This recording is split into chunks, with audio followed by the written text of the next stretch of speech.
چند سوالات پیش خدمت ہیں۔ تبلیغی جماعت کو آپ کفر و شرک کرنے والی کہتے ہیں، مگر یہ جماعت تو بہت اچھا کام کر رہی ہے، آپ کس بنیاد پر اس کو غلط کہتے ہیں؟ برائے مہربانی تفصیل سے واضح کریں۔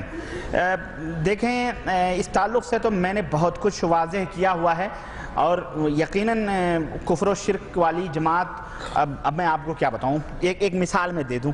اب میں کچھ کہوں گا تو برا ہوگا۔ یہ دیکھو، یہ کتاب ہے ہاتھ میں، تاریخ مشائخ چشت۔ اس کے اوپر کیا لکھا ہوا ہے؟ برکت العصر قطب العالم عارف باللہ شیخ الحدیث حضرت مولانا محمد زکریہ صاحب۔ اور وہ زکریہ صاحب کون ہیں؟ جن کی کتاب یہ فضائل اعمال، فضائل صدقات ہے نا، یہ سب میں لے کے چلتا ہوں، مجھے پتا تھا آج پوچھا جاؤں گا میں۔ یہ فضائل اعمال، یہ سب ہے، مجھے پتا ہے، سمجھ رہے ہیں؟ یہ کتاب ہے۔ اچھا جناب علی، آئیے اس کے حوالے سے میں ایک مثال دیتا ہوں۔ میں زیادہ نہیں، کہتے ہیں نا کہ باپ، یعنی اگر کسی کے خاندان کو دیکھنا ہو تو باپ کو دیکھ لو، پتہ چل جائے گا، ہے کہ نہیں؟ تو جناب علی، یہ دیکھو، زکریہ صاحب باپ ہیں تبلیغی جماعت کے، ان کتابوں کو جو بانٹے ہوئے ہیں، ان کا عقیدہ میں بتاؤں۔ یہ دیکھو، اللہ آپ کو بھلا کرے۔ یہ کہتے ہیں، کہاں ہے بھائی؟ یہ دیکھو، صفحہ نمبر 234 ہے نا، جس کو یقین آئے وہ آ کے بعد میں دیکھ لے گا۔ کہتے ہیں کہ حافظ محمد ضامن شہید، انہوں نے مجمع عام میں اپنا خلیفہ بنایا اور ہم لوگوں کو بھی مجاز کیا۔ اس کے بعد حضرت بیمار ہوئے، آپ نے فرمایا مجھے میرے وطن جھنجھانا لے چلو۔ جب لوہاری سے آپ کی پالکی تھانہ بھون پہنچی تو میانہ مسجد کے پاس ٹھہرایا۔ حاجی امداد اللہ مہاجر مکی، جو پورے رشید احمد گنگوئی، اشرف علی صاحب تھانوی، قاسم نانوتوی، ان سب کے پیر اعلیٰ حضرت ہیں، یہ ان کا بیان زکریہ صاحب نوٹ کر رہے ہیں، کیونکہ ان کے پیر حافظ محمد ضامن شہید تھے، ان کا واقعہ ذکر کر رہے ہیں حاجی امداد اللہ مہاجر مکی کے حوالے سے۔ تو حاجی صاحب جو تھے وہ اکیلے تھے، انہوں نے حضرت کی چارپائی پکڑ کر کے کہنے لگے کہ جب حضرت نے فرمایا کہ اب تو میرا پیام سفر آخرت آ گیا ہے، اب میں مرنے والا ہوں، تو حضرت نے ان کی پالکی پکڑ کر حضرت رونے لگے۔ حضرت حاجی امداد اللہ مہاجر مکی جو پیر ہیں وہ رونے لگے، تو حضرت نے تسلی دی، فرمایا فقیر مرتا نہیں، فقیر مرتا نہیں، بلکہ ایک مکان سے دوسرے مکان میں انتقال کرتا ہے۔ فقیر کی قبر سے وہی فائدہ ہوگا جو ظاہری زندگی میں ہوتا تھا۔ سنو، یہ قبروں کے پجاری تم سمجھتے ہو بیچارے وہ خان صاحب لوگ ہیں بریلی شریف کے؟ ارے یہ شیخ لوگ بھی ہیں، یہ شیخ صدیقی لوگ ہیں، ادھر خان صاحب ہیں، ادھر شیخ لوگ ہیں۔ خان اور شیخ اور پٹھان کی لڑائی ہے یہ بیچ میں، اور کچھ نہیں، یہ دونوں سب ایک ہیں۔ سنو آگے، سنو آگے۔ کہتے ہیں بہرحال وہ مر گئے، دفن کرور دیا گیا۔ یہ عقیدہ بتلایا جا رہا ہے کہ جو بزرگ ہوتے ہیں، جو زندگی میں فائدہ ہوتا ہے، وہی بولو مرنے کے بعد میں بولو۔ یہ امام ابو حنیفہ کا عقیدہ تھا۔ امام ابو حنیفہ رحمۃ اللہ علیہ قبر سے گزرے، ایک آدمی رو چلا رہا تھا، کہنے لگے ہیں تو کیا کر رہا ہے؟ کہا میں برسوں سے اس قبر والے کے پاس آ کے فریاد کرتا ہوں اور کچھ مانگتا ہوں۔ یہ کہا اس نے کچھ سنی؟ کہا نہیں۔ کہنے لگے تو ماتھا رگڑ رگڑ کے مر جائے گا، یہ تیری بات قیامت تک نہیں سن سکتا ہے۔ یہ حنفی ہیں، یہ کہتے ہیں مرنے کے بعد بھی وہی فائدہ ہوتا ہے جو زندگی میں ہوتا تھا۔ سنو، کہتے ہیں اس کے بعد بہرحال وہ کرامت کی، ان کو دفن کر دیا گیا، تو کہنے لگے حضرت سارا انوار سمیٹے ہوئے ہیں، ورنہ یہ تو کہیں دوسری جگہ ہوتے تو پوری دنیا روشن ہو جاتی۔ بہرحال کہتے ہیں اعلیٰ حضرت حاجی امداد اللہ مہاجر مکی رحمت اللہ علیہ نے کیا کیا؟ مزار کے سرہانے چند اشعار لکھے اور اس کو کتبے میں لکھا کر پتھر اتھر پہ سرہانے حاجی ان کے ضامن اپنے پیر کے سرہانے لگا دیا۔ وہ اشعار کیا تھے؟ یہ لکھے ہوئے ہیں۔ اشعار کیا تھے؟ سنو، کہتے ہیں شہر جھنجھانا ہے ایک جائے خدا، مسکن و ماوا ہے جس جا آپ کا، بہرحال لمبا ہے۔ کہتے ہیں پاس اس مرقد کے قبلہ رخ نبی، پاس اس مرقد کے قبلہ رخ نبی ہے زیارت گاہ میرے پیر کی، اس جگہ ہے مرقد پاک جناب، سر جھکاتے ہیں جہاں شیخ و شباب۔ جتنے بڈھے اور جوان ہیں ہمارے پیر کے قبر کے سامنے جا کے کیا کرتے ہیں؟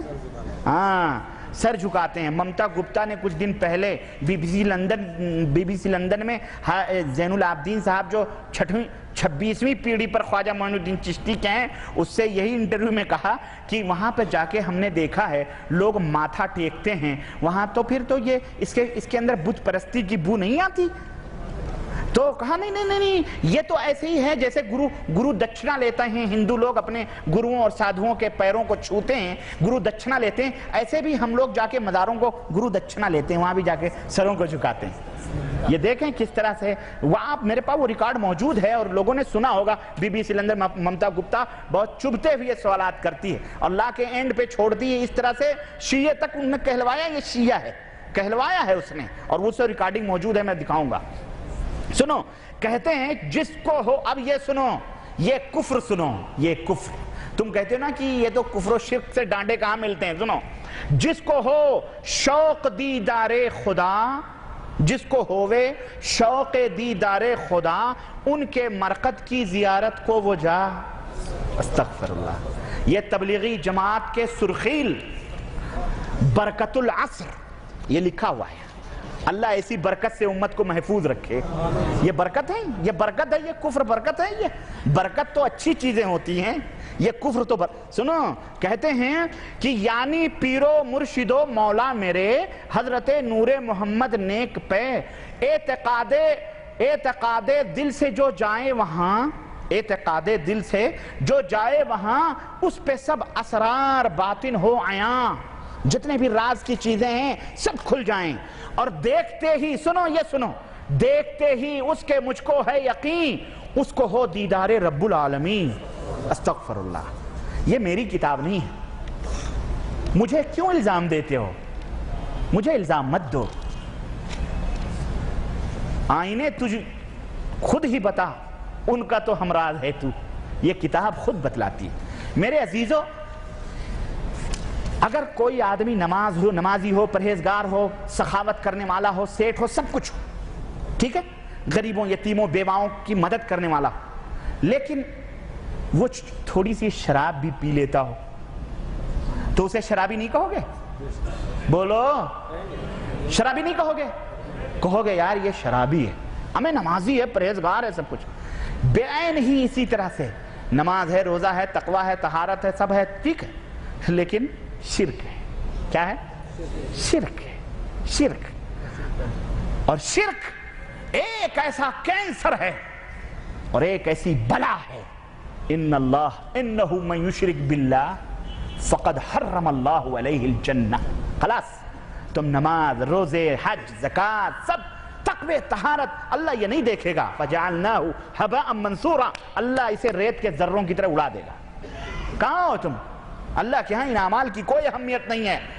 اگر اہمیت ہے تو توحید کے بعد ہے۔ جس کے دل شرک بت قدا بنے ہوئے ہوں، جو یہ عقیدے رکھتے ہوں کہ مرنے کے بعد قبروں سے وہی فائدے ہوتے ہیں جو زندگی میں ہوتے ہیں، تو بتاؤ خان صاحب گروپ کو کیوں تم برا کہتے ہو؟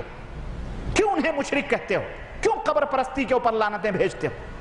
بولو میرے عزیزو، یہ کتابیں مارکیٹ میں ملتی ہیں، ہم نے چھپائی نہیں ہے۔ مکتبہ شیخ زکریا مفتی اسٹریٹ سہارنپور یوپی کی چھپی ہوئی یہ کتاب ہے، جاؤ خریدو، اپنی آنکھوں سے دیکھو۔ اور یہی نہیں، اس کے اندر تو ایسی ایسی باتیں ہیں، کہتے ہیں ایک دن کرنال کے بزرگ نے حضرت میاں صاحب کی خدمت میں ایک دن دوپہر کے وقت، یہ کہتے ہیں صاحب تذکرہ کر رہے ہیں کہ میں حضرت میاں صاحب کی خدمت میں ایک دن دوپہر کے وقت گیا، حجرہ شریف بند تھا، مگر کیواڑ اچھی طرح سے لگے ہوئے نہیں تھے۔ کیواڑ جو کھولا تو کیا دیکھتا ہوں کہ حضرت میاں صاحب کا سارا دھڑ الگ الگ ہے، سر الگ، پیر الگ، کان الگ، ناک الگ، جسم الگ۔ مجھے دیکھتے ہی سب اعضاء باہم مل گئے، اور حضرت میاں جی اٹھ کے بیٹھ گئے، فرمانے لگے کسی سے کہنا نہیں، کسی سے کہنا نہیں۔ یہ اعلیٰ حضرت کے پیر صاحب تھے، اور یہ اعلیٰ حضرت امداد اللہ مہاجر مکی کون ہیں؟ یہ حضرت زکریا، حضرت اشرف علی صاحب تھانوی، قاسم نانوتوی، رشید احمد گنگوئی، یہ سب کے پیر ہیں۔ اب بتاؤ، اب لے جاؤ یہ کتاب، دیکھو، پڑھو، میں کیا کہوں؟ میں کیا کہوں؟ اب اس پہ بھی اگر آپ کی آنکھیں نہ کھلیں تو میں نہیں سمجھتا ہوں، پھر یہی ہے کہ انک لا تہدی من احببت ولکن اللہ یہدی من یشاء، اللہ جسے ہدایت دینا چاہے وہی دیتا ہے، ورنہ ہدایت نہیں ملتی۔ بہرحال یہ تو جواب آپ کا ہو گیا جناب علی۔ پھر کہتے ہیں کیا تبلیغی جماعت قرآن و سنت کی دعوت نہیں دیتے؟ یہ تو اپنے امام کی دعوت نہیں دیتے، قرآن و سنت خیر بڑی دور کی بات رہی۔ امام صاحب جو کہہ کے گئے اسی کی دعوت نہیں دیتے ہیں۔ امام صاحب نے کہا قرآن و سنت پھیلاؤ، یہ دیوبند کا مذہب پھیلا رہے ہیں بیچارے۔ اور اس کو تبلیغ کا نام دیا. تو کیا اتنی دین کی محنت سب بیکار ہے؟ ہاں بھائی، شرک کے بعد سب بیکار ہی ہے. یہ محنت آپ بنجر زمین میں لاٹھی جا کے کھیت جوتنے کیا فائدہ ہے؟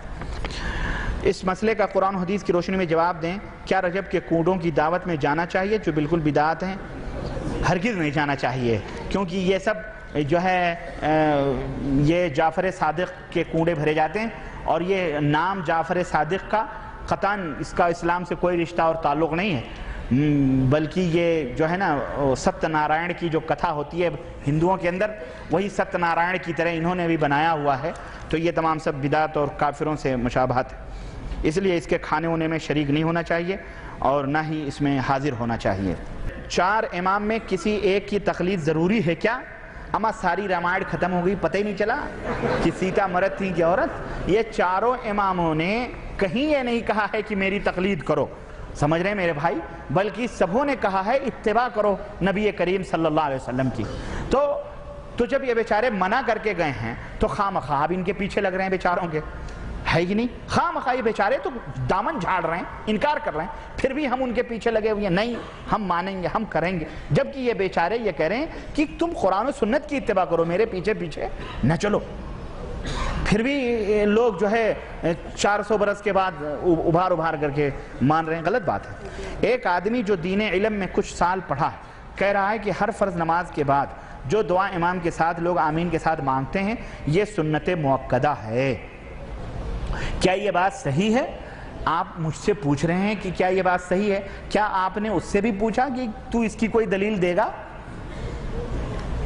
اس کی کوئی دلیل نہیں کہ ہاتھ اٹھا کر جو امام کے ساتھ دعا مانگی جاتی ہے وہ سنت مؤکدہ ہے یا سنت. یہ غلط ہے، اللہ کے رسول صلی اللہ علیہ وسلم سے ثابت نہیں ہے، یہ بدعت ہے. البتہ آپ اپنی دعا مانگو، آپ کے لیے حلال ہے، جائز ہے، آپ ہمیشہ اللہ سے مانگو، آپ کو کس نے منع کیا؟ لیکن ہمارے یہاں جو السلام علیکم ورحمۃ اللہ، السلام علیکم ورحمۃ اللہ کہنے کے بعد اللہم آمین کہہ کر کے جو امام صاحب پتہ نہیں کیا مانگ، تو پھر پیچھے مؤذن کہتا برحمتک یا ارحم الراحمین، چلو اللہ اللہ خیر صلی اللہ چلے جاتے ہیں. یہ غلط ہے، ایسا نہیں کرنا چاہیے. آپ نے حقیقت بیان فرمایا ہے مگر یہ تقریر عوام الناس میں نہیں علماء میں کرنے کی ہے، اور جس کا کتاب کا آپ نے حوالہ دیا ہے اس مصنف کو پکڑ کر اس کی تحقیق کریں. اور دیوبندی علماء وہی عقیدہ بیان کرتے ہیں جو آپ نے امام اعظم کا بیان کیا ہے. البتہ بریلوی حضرات کا کہاں ہے بھائی؟ اچھا، تو اللہ آپ کو جزائے خیر دے. یہ تقریر علماء میں تو ہے ہی ہے.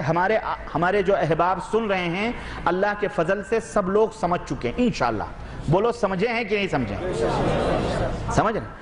آج یہی شکوے ہم سے کیے جاتے ہیں کہ یہ جو میرے تعلق سے ایک آدمی نے، اور لوگ بڑا جھوٹ بولتے ہیں، اتنا جھوٹ بولتے ہیں اللہ کی قسم، بات جو حق ہے اس کو نہیں بتاتے.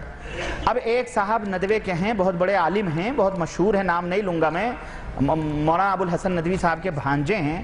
انہوں نے ایک تقریر میں کہا کہ حدیثیں ضعیف بھی ہیں، وہ ابو داؤد نے بھی روایت کی ہے، ترمذی نے بھی بیان کی ہے، اور فلانے نے بھی بیان کی ہے. تو ضعیف حدیثیں ان محدثین نے بیان کی ہیں، اور یہ وہ باتیں ہیں جو علماء میں بیان کرنے کی ہیں. اس کو عوامی لیول پر پبلک پر کیوں بیان کیا جاتا ہے؟ تو اگر وہ ضعیف حدیثیں ترمذی ابو داؤد کے اندر موجود ہیں تو اگر فضائل اعمال اور فضائل صدقات میں بھی موجود ہیں تو اس پہ کیوں اعتراض کیا جاتا ہے؟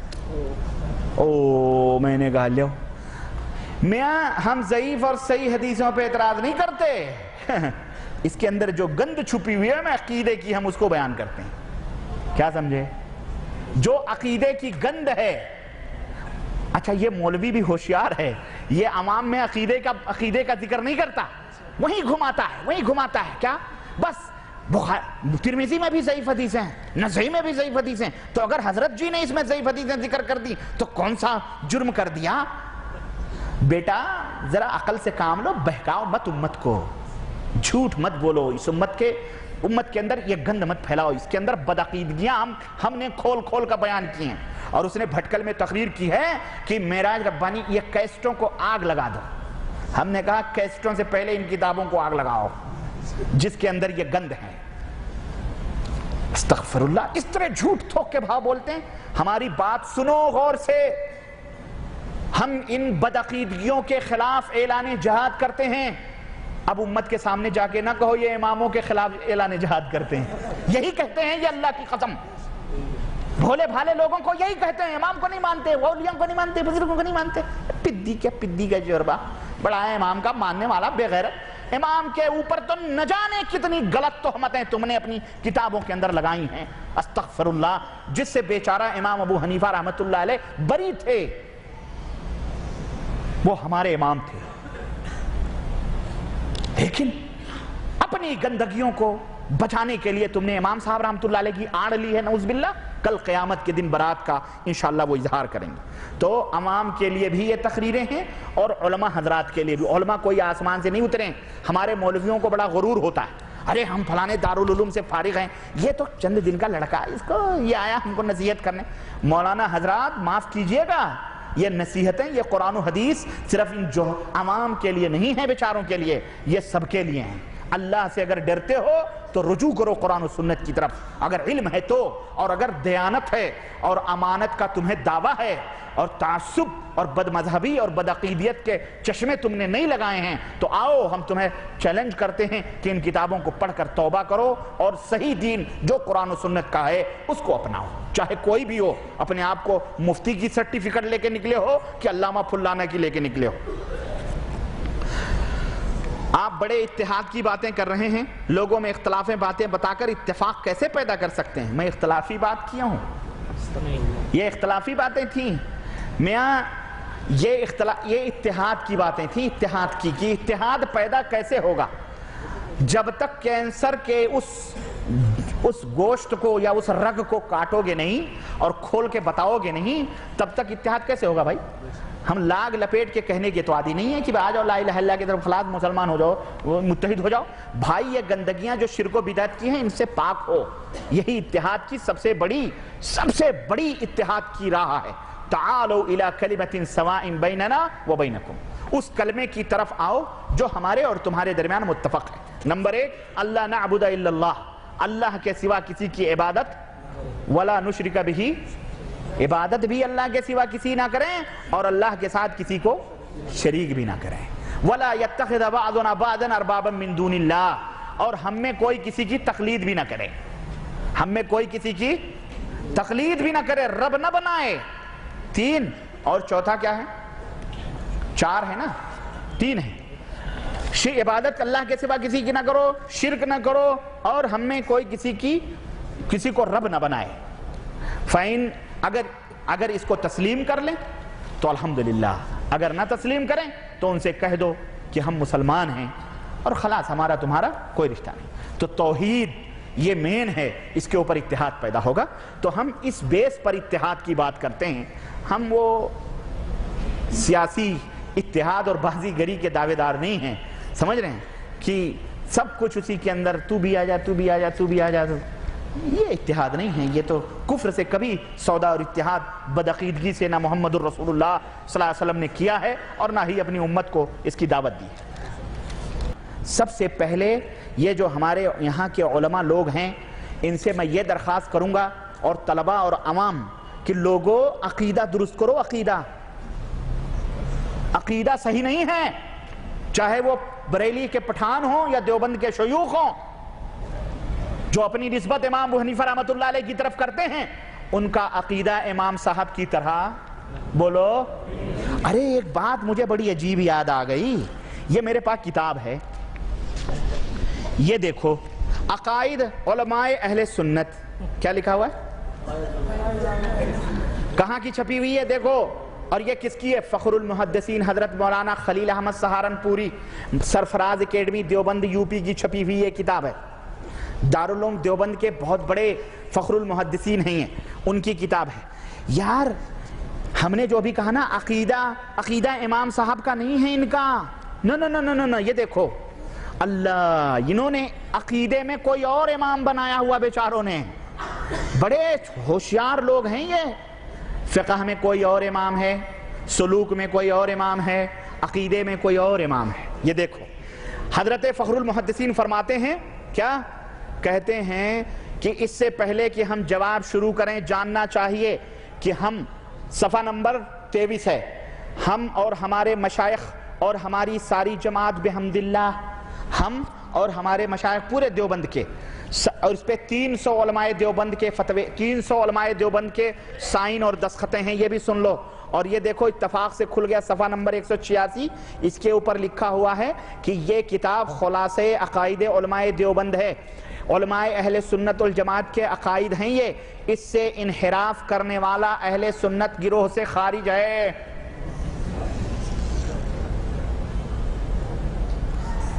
اچھا خیر، ان کے عقیدے کیا ہیں وہ تو خیر آپ کو پتہ ہی چل گیا ہے۔ اب جو یہ عقیدے مانے وہ اہل سنت، جو نہ مانے وہ سوچو، خرد کا نام جنو رکھ دیا، جنو کا خرد، جو چاہے آپ کا حسن کرشمہ ساز کرے۔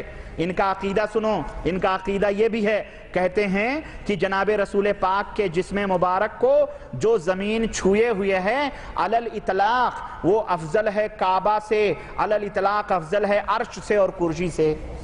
یہ دیکھ، یہ عقیدہ میں ایک بتا رہا ہوں، عقیدہ ان کا سنو، یہ کہتے ہیں کہ ہم جو ہے، یہ صفحہ نمبر 29 ہے ہاں، اور یہ صفحہ نمبر اللہ آپ کا بھلا کرے 23، کہتے ہیں کہ ہم اور ہمارے علماء اور مشائخ ساری جماعت بحمد اللہ فروعات میں، فروعات یعنی یہی آمین رفع دین، یہی سمجھ لو، نیت یہاں بانا جائے یا وہاں بانا جائے، گردن پہ مسا کی جائے، یا اسی میں ہم کو گھما کے رکھا ان مولویوں نے۔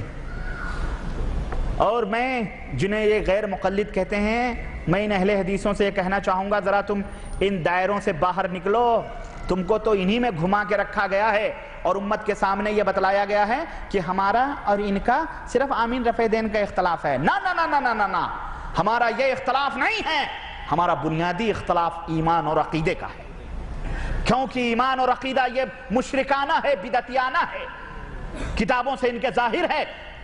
آمین رفع دین کے مسئلے ہم بعد میں حل کر لیں گے۔ یہ دیکھو، کہتے ہیں فروعات میں مقلد ہیں مقتدائے خلق حضرت امام حسین، مقتدائے خلق تمام مخلوقات کے مقتدا پیشوا کون ہیں؟ امام اعظم ابو حنیفہ نعوذ باللہ۔ تو پھر امام شافعی کے امام شافعی اور امام مالک اور امام احمد حنبل کہاں گئے بھائی؟ اگر تمام مخلوقات، جن پری اور جناب انسان اور جانور، سب مخلوقات ہیں نا، سب کے پیشوا کون ہیں؟ حضرت امام حنیفہ رحمت اللہ علیہ۔ نعمان ابن ثابت رضی اللہ عنہ کے ہم فروعات میں مقلد ہیں، ہے نا، جزیات میں۔ اچھا، اصول اور عقیدوں میں، اصول اور عقیدوں میں پیروکار ہیں امام ابو الحسن اشعری اور امام ابو منصور ماتریدی کے۔ سنو، عقیدہ امام صاحب کا انہوں نے، بولو، ان سے پوچھو کہ اے علماء دیوبند حضرات، میں بڑے ادب سے آپ سے درخواست کر رہا ہوں کہ امام ابو حنیفہ رحمت اللہ علیہ کے عقیدے میں کون سی خرابی تھی کہ عقیدے میں ان کو صاف کر دیا آپ نے، اور اصول اور عقیدوں میں آپ نے دو دو امام بنائے؟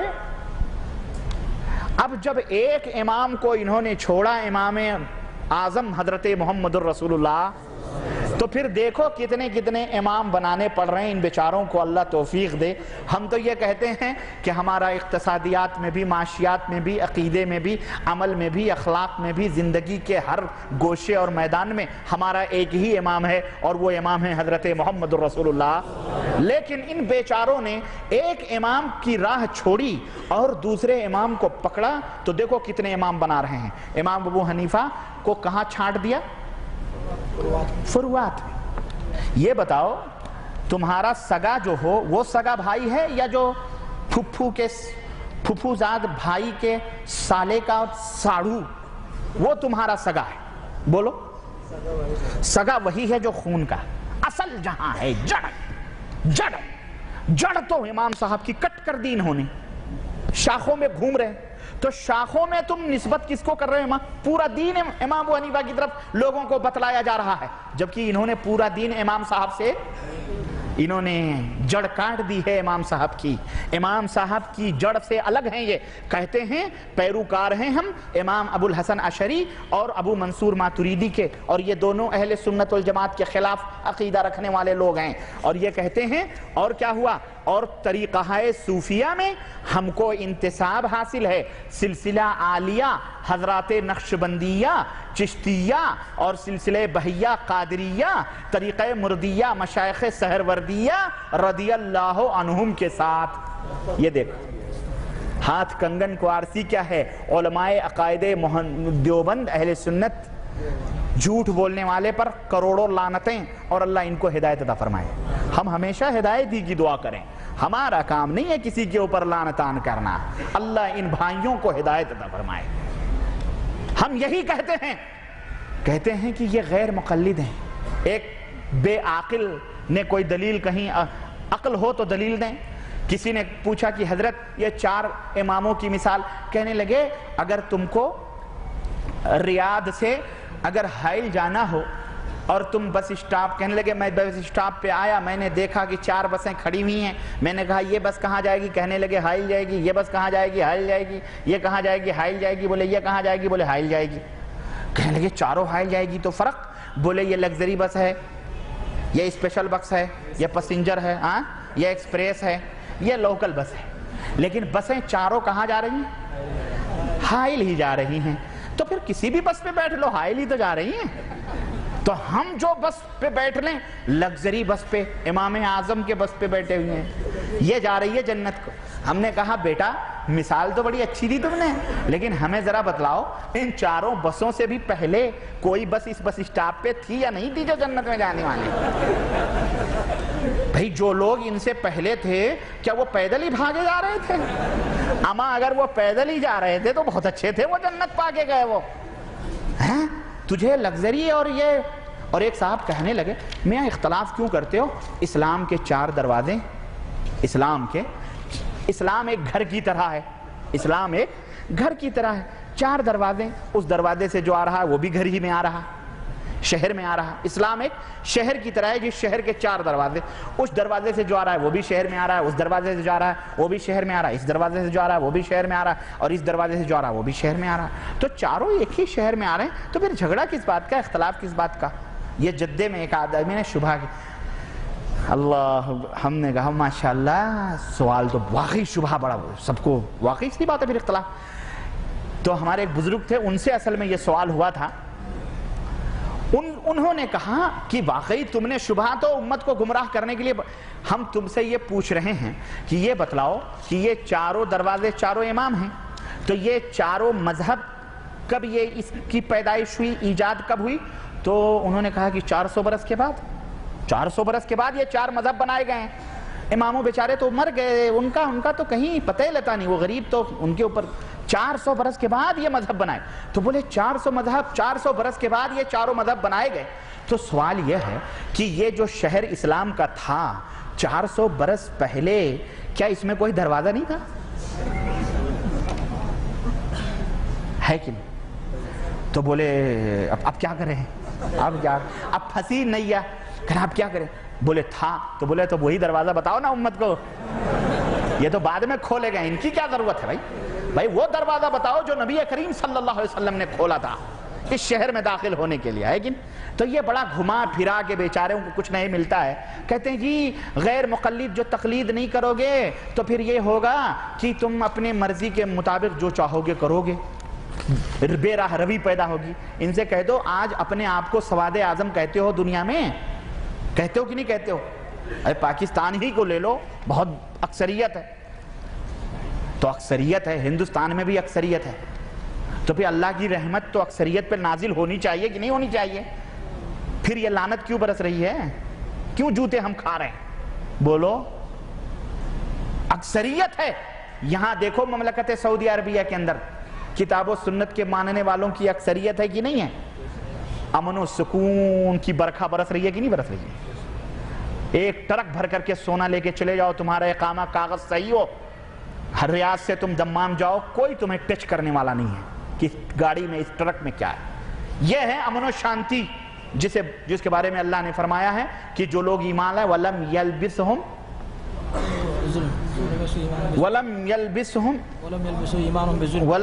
ایمانہم بظلم، یعنی انہوں نے اپنے ایمان کو ظلم سے نہیں خلط ملت کیا.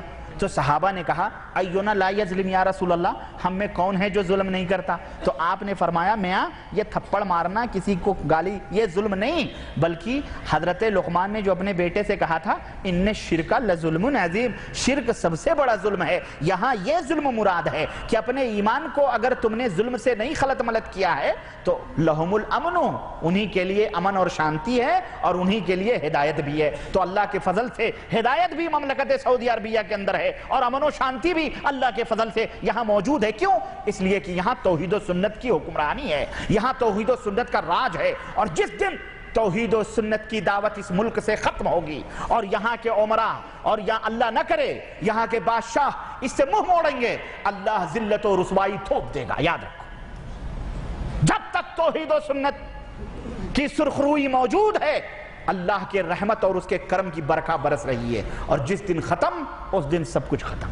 یاد رکھو، تو یہ ہے اصل چیز، سمجھ رہے ہیں آپ؟ تو اکثریت اور اقلیت نہیں، یہ اس پہ ناز نہ کرو، بلکہ اکثر قرآن میں آپ دیکھیں اکثریت کو جاہل، اکثریت کو بے ایمان، اکثریت کو جہنمی، اکثریت کو جو ہے برباد بتلایا گیا ہے، اللہ تبارک تعالیٰ نے فرمایا۔ اس لیے اللہ سے توبہ کرو۔ آپ کی تقریر کا موضوع سیرت ائمہ اربعہ تھا، مگر پوری تقریر میں صرف 5% ہی میں آپ نے سیرت بیان کی، باقی تنقید نظر آ رہا ہے۔ تو بتائیے امت میں جس اتحاد کیسے پیدا ہوگا؟ آپ جس تنقید کو تنقید کہہ رہے ہیں تنقید نہیں ہے، یہ رونا ہے، رونا، اس کو رونا کہتے ہیں، تنقید نہیں، اس کو تنقید برائے اصلاح ہے۔ اللہ آپ کو حق سمجھنے کی توفیق عطا فرمائے۔ یہ تنقید ہے، یہ جو اس کو تنقید کیوں کہتے ہو یہ بتلاؤ؟ تم صحیح کو جھوٹ کہو تو بہت بڑے اتحاد کے دعوت دینے والے، اور میں ان جھوٹوں کو امت کے سامنے ثابت کروں، ان بدعقیدگیوں کا پردہ فاش کروں تو میں تنقید کرتا ہوں؟ واہ واہ بھائی واہ، یہ تو کیسا انصاف ہے بھائی، یہ تو آپ غلط انصاف کر رہے ہیں، اللہ کے ہاں اس کا فیصلہ ہوگا۔ سمجھ رہے ہیں؟ آپ بار بار اپنی تقریر میں شافعی مذہب، حنفی مذہب، حنبلی مذہب، مالکی مذہب کا استعمال کرتے ہیں، اور ہمارے بر صغیر میں مذہب بمعنی دین کے استعمال ہوتا ہے، تو کیا نعوذ باللہ ائمہ اربعہ نے کسی نئے دین کی بنیاد ڈالی ہے؟ ائمہ اربعہ کو اس میں مت گھسیٹو، ائمہ اربعہ بیچارے بری ہیں ان مذہب والوں سے، ائمہ اربعہ نے کوئی نیا دین نہیں بنایا ہے، بلکہ انہوں نے محمد الرسول اللہ صلی اللہ علیہ وسلم کے دین کو پھیلایا ہے، اس کی خدمت کی ہے۔ اس میں ان بیچاروں سے خامیاں بھی غلطیاں بھی ہوئی ہیں، اللہ ان کی خامیوں اور غلطیوں کو معاف فرمائے اور ان کی اجتہاد اور جد و جہد کو قبول فرما کر اللہ انہیں اجر جزیل عطا فرمائے۔ البتہ یہ 400 برس کے بعد جن لوگوں نے اس کو بڑھایا ہے نا، بنایا ہے، یہ ان کی خامیاں ہیں، انہوں نے یہ مذہب بنایا ہے، نیا نیا دین بنایا ہے، اللہ ان کی بھی غلطیوں کو بہرحال قیامت کے دن سمجھے گا۔ امام بخاری ایک پنساری کی طرح ہیں، ہر جڑی بوٹی جمع کر لیتے ہیں۔ ہم حنفی امام اعظم حکیم الامت سے علاج کرواتے ہیں، اہل حدیث بنیادی سے پنساری سے علاج کرواتے ہیں۔ اعوذ باللہ۔ اب ایک تو حکیم الامت امام اعظم حکیم الامت، بھائی یہ غلط بات ہے، حکیم الامت تو مولانا اشرف علی صاحب تھانوی کو سمجھ لو یا امام ابو حنیفہ رحمۃ اللہ علیہ کو سمجھ لو، اور پھر ہم حنفی امام اعظم حکیم الامت سے علاج کرواتے ہیں، جھوٹ بولتے ہیں۔ کہاں علاج کرواتے ہیں؟ یہ تو کہتے ہیں ہم نے علاج کے لیے عقیدے میں امام ابو منصور ماتریدی اور کن کن کو امام بنایا ہوا ہے، تو امام صاحب کے اوپر تو الزام ہے نا، یہ کہاں حکمت حکیم سے علاج کروا رہے ہیں؟ انہوں نے امام صاحب کو چھوڑ کر 400 برس کے بعد لوگوں کو جو اپنا جھوٹے سچے حکیم تھے ان کو حکیم بنایا ہوا ہے نا، یہ وہ حکیم نہیں۔ امام صاحب رحمۃ اللہ علیہ سے نہ ان کا عقیدہ، نہ ان کا عمل، نہ ان کے فرمودات، سب امام صاحب سے الگ ہے، یہ جھوٹ ہے، سمجھ رہے ہیں؟ اور پھر امام بخاری پنساری کی طرح ہیں، ہر جڑی بوٹی جمع کر لیتے ہیں۔ تو آپ اگر امام بخاری کو آپ کے دماغ میں یہی مقام ہے کہ وہ پنساری کی طرح ہیں، تو خیر یہ آپ کے ایمان کی لوگوں کو پتہ چل رہا ہے کہ آپ کا ایمان کیا ہے، اور یہ کتنی بڑی بدعقلی اور بے ضمیری ہے کہ امت کے اتنے بڑے محدث کو، کہ جس پہ تمہارے سب کے علماء متفق ہیں کہ اس نے قرآن کے بعد سب سے صحیح کتاب لکھی ہے صحیح بخاری، اس کو آپ نے پنساری کا مقام دیا ہوا ہے۔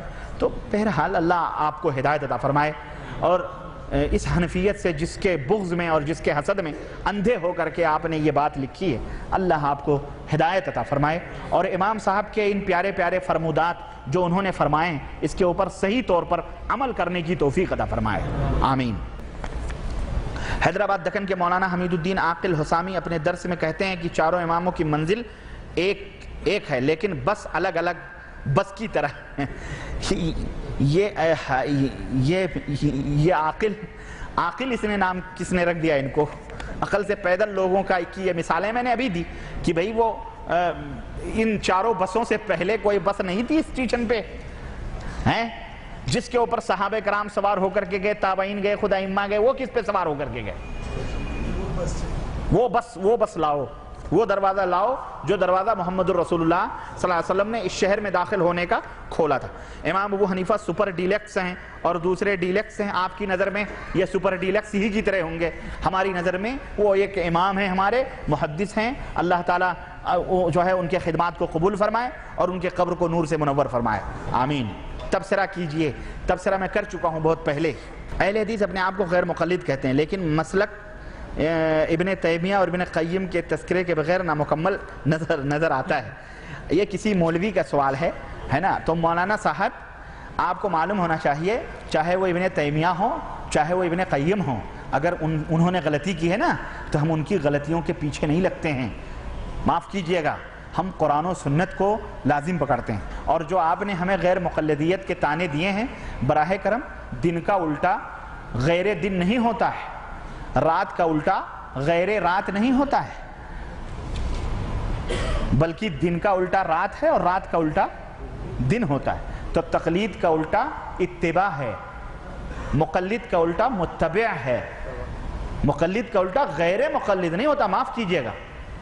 عالم کا الٹا جاہل اور جاہل کا الٹا عالم۔ آپ جاہل کا الٹا غیر جاہل کہہ رہے ہیں ہم کو، یہ تو خود تقلید، خود جہالت ہے۔ اگر یہ علم ہوتا تو ہمارے ائمہ رحمہم اللہ ہمیں اس کا تعلیم دے کے جاتے کہ ہم تمہیں علم دے کے جا رہے ہیں، ہم علم کے منارے ہیں، ہمارے پیچھے پیچھے چلو۔